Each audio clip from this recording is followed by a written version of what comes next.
ప్రముఖ సినీ నటి శ్రీమతి సంగీత గారి ప్రారంభించారు. IVF చికిత్సలో 25% భారీ discount, free doctor consultation, free ultrasound scan. 49 అంటే సంతానం, 49 అంటే సంతోషం.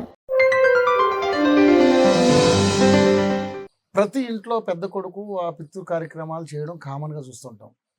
కానీ మీరు ఎక్కడి నుంచి వచ్చారు స్వామి? మీరే పెద్ద కొడుకుగా మారి పితృ కార్యక్రమాలన్నీ కూడా మీరు చేస్తూ ఉన్నారు.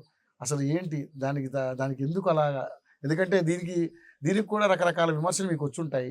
ఎందుకంటే ఎవరెవరో సంబంధించి మీరు చేయడం ఏంటనేది ఎలా దీన్ని మీరు ఛేదించారు? 2018 సంవత్సరం అనుకుంటాండి నాకు తెలిసి. మేము ఆలయంలో ఉన్నప్పుడు ఒక కుటుంబం ఆడపిల్లలు, మొత్తం ఒక ముగ్గురు నలుగురు ఆడపిల్లలు. వాళ్ళ తండ్రి గారు చనిపోయారు. తండ్రి గారు చనిపోతే వాళ్ళకు సంబంధించినటువంటి కార్యక్రమాలన్నీ కూడా ఎవరో పక్కన వాళ్ళు చేశారు. అంటే 10 రోజులు ఇవన్నీ కూడా సంవత్సరానికి సంబంధించినటువంటి శ్రాద్ధం చేయాలి అనే సమయంలో వాళ్ళ మధ్యలో ఏదో క్లాసెస్ ఉండి వాళ్ళు ఆ సంవత్సరీకాన్ని చేయడానికి వాళ్ళు నిరాకరించారు, చేయలేదు. నా దగ్గరికి ఆ సమయంలో వచ్చారు వాళ్ళు. నా దగ్గరికి ఆ సమయంలో వచ్చి, స్వామి ఇలా జరిగింది, మేము కొడుకు ఎవరు లేకపోవడం వల్ల ఇలా చేయలేకపోతున్నాం, దాన్ని ఏదైనా ఇంకొక రకమైనటువంటి విధానం ఉందా అని చాలా బాధ అనిపించిందండి. అంటే వాస్తవంగా కూడా సమాజంలో ఇలాంటి పరిస్థితులు ఉంటాయా, అంటే శ్రాద్ధం చేయడానికి కూడా ఇలా ఉంటాయా అని అనిపించి, ఇబ్బంది ఏం లేదమ్మా, తప్పకుండా నేనే చేయిస్తాను, మీకు ఇబ్బంది ఏం లేదు, వాస్తవంగా నాకు కూడా అది నా సబ్జెక్ట్ కాదు, అయినప్పటికీ కూడా చాలా బాధ అనిపించి మేము చేయిస్తాను అని చెప్పి అప్పటికప్పుడు ఒక బ్రాహ్మణుని ఏర్పాటు చేసుకొని వాళ్ళకు పూర్తి స్థాయిలో వాళ్ళకి సంవత్సరీకం చేశాం. అప్పుడు మాకు అనిపించింది, అప్పుడు ఆ సమయంలో అనిపించిన విషయం ఏంటంటే, ఇలాంటి వాళ్ళు ఎంతమంది ఉంటారు అసలు? అంటే ప్రతిరోజు చేయాలంటే మనం కూడా చేయలేం కదా. మహాలయ పక్షాలోని సంవత్సరంలో భాద్రపద మాసంలో 15 రోజులు ఉంటాయండి. ఆ సమయంలో అయితే మనం ఏదైనా ప్రత్యేకంగా చెయ్యాలి అనే సంకల్పంతో అది జరిగిన సంవత్సరంలో మా భక్త బృందానికి చెప్పాం, ఇలా చేద్దామయ్యా అని చెప్పగానే నాకు సుమారు ఆ సంవత్సరం ఒక 250 మంది పేర్లు వచ్చాయండి. మా వాళ్ళందరికీ ఇలా చేయాలి బాధేసింది. అంటే ఇంతమందికి జరగట్లేదు ఆ కార్యక్రమాలు, వాళ్ళ ఆత్మలు ఘోషిస్తాయి కదా. బాధ అనిపించి వెంటనే ఆ సంవత్సరం మహాలయ అమావాస్య రోజు ప్రత్యేకంగా నారాయణ హోమం, రుద్రహోమం, తర్పణము, శ్రాద్ధము చేయించామండి.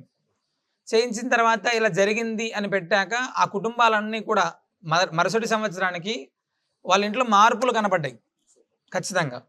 అలా వచ్చిన తర్వాత చాలా కుటుంబాలు అట్లనే పెరిగి కొన్ని ఇప్పటి కాలంలో ఏమైందంటే, మాకు అది సుమారు ఒక 10 మంది బ్రాహ్మణులను పెట్టి ఆ 15 రోజులు కూడా ప్రతినిత్యం కూడా, అంటే వాళ్ళకి ఏదైతే శాస్త్రబద్ధంగా కార్యక్రమం ఉంటుందో, అంటే బ్రాహ్మణుడు అనేటువంటి వాడు ఎలా చేసుకుంటున్నాడో ప్రతి ఒక్కరికి కూడా అలా జరగాలి అని 15 రోజులు కూడా పూర్తిగా మహానారాయణ హోమం, మహారుద్ర హోమం, తర్పణము, శ్రాద్ధము, శ్రీమద్ భాగవత పారాయణం, ఇవన్నీ కూడా ప్రతి 15 రోజులు కూడా వేద పారాయణం అన్నీ కూడా చేసి ప్రత్యేకంగా అద్భుతంగా కొన్ని వేలాది మందికి తర్పణము, శ్రాద్ధ కార్యక్రమాలు గోదావరి నదీ తీరంలో చేస్తున్నామండి.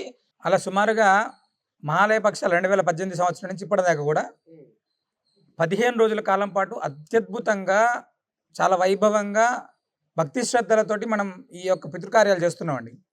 చాలా కుటుంబాలు, అంటే ఈ యొక్క పితృకార్యాల్లో ఎవరైతే పాల్గొంటున్నారో, ఎవరైతే చేయలేక మేము ఇబ్బంది పడుతున్నాం అనేటువంటి వాళ్ళు చాలామందికి కూడా ఇది ఒక చాలా సువర్ణ అవకాశం నాకు తెలిసి. ఎందుకంటే చాలామంది ఆడపిల్లలు చేయలేక ఇబ్బంది పడడం, కొంతమంది అయితే వివిధ నగరాల్లో ఉండేటువంటి పట్టణ ప్రాంతాల్లో ఆర్థికంగా ఇబ్బంది ఉండి చేయలేకపోవడం, కొంతమంది అయితే అంటే అన్ని చేయడానికి అవకాశం ఉన్న అక్కడ బ్రాహ్మణులు లేకపోవడం, ఏదో వివిధ కారణాల రీత్యా చాలామంది ఈ మహాలయ కార్యక్రమాలు చేయలేకపోవడం, తర్పణ శ్రాద్ధ కార్యక్రమాలు చేయడం, వీళ్ళందరికీ కూడా మనం ఒక వేదిక చేయాలి, ఒక వేదిక ద్వారా వీళ్ళందరికీ కూడా ఈ కార్యక్రమాలు జరగాలి అనేటువంటి సంకల్పంతో ప్రారంభం చేశాం.